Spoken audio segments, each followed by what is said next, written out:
یک راننده شرکت یک تاکسی را در دوشنبه با 8 زخم کرد از قسمت گردن و دستها به بیمارخانه رسانیدند. والدان جوان جبر دیده ضیاءالدین بیکوف میگویند که حادثه با فرزندشان صبح 15 ینور سال روان در منطقه یکچنار شهر دوشنبه رخ داده است. جوان تاکسی را مزاجش به چنین احوال رسانیده است. ضیاءالدین بیکوف 23 ساله 4 ماه این جانب با ماشین اجاره در شرکت یک تاکسی فعالیت داشته است. پدرش مراد بیکوف در صحبت به فرج گفت که ضیاءالدین یک پسر خاندان است و او را تیر ماه سال گذشته عائله دار کردند. منم تاکسی میرانم. قبلا من و پسرم با یک ماشین اجاره در شرکت 33 کار میکردیم.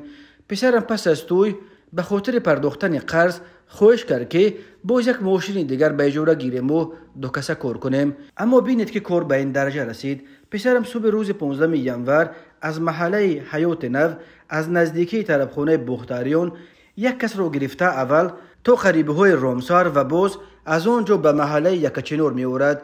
مزاج کوچه را نشان میدهد. آنجا در اومده می ایستد. راهگیرای مزاج 37 سامون شده است. پس از آن که پسرم مبلغ راهگیرا را میگوید، آن آدم که در نشستگاه قفای ماشین بوده است ناگهان با کارد حمله کرده به قسمت راست گردن 5 ضربه و به هر دو دستانش یک کردی میزند. با همین احوال ضیاءالدین با آن نامرد مقابلت نشان میدهد و از ماشین فرآمده میگریزد. بعدا راهگذران ماشین یوری تاجیلی را دعوت کرده پسرم را به بیمارخانه قریه بالا میرسونند. طبیبان جراحی کردند. 2 روز در بخش احیا بود. 8 روز دیگر در اتاق عمومی تبابت گرفت. دیروز ضیاءالدین را به خانه جواب دادند.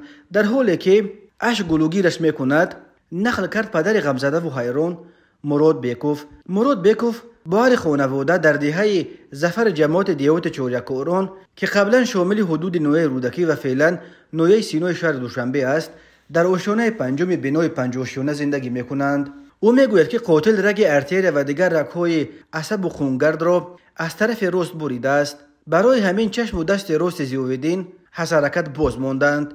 پدر میگوید که نیت دارد اجاره نشیند و به خاطر طبابت پسر یگانه‌اش منزل استقامتیش را به فروش گذارد.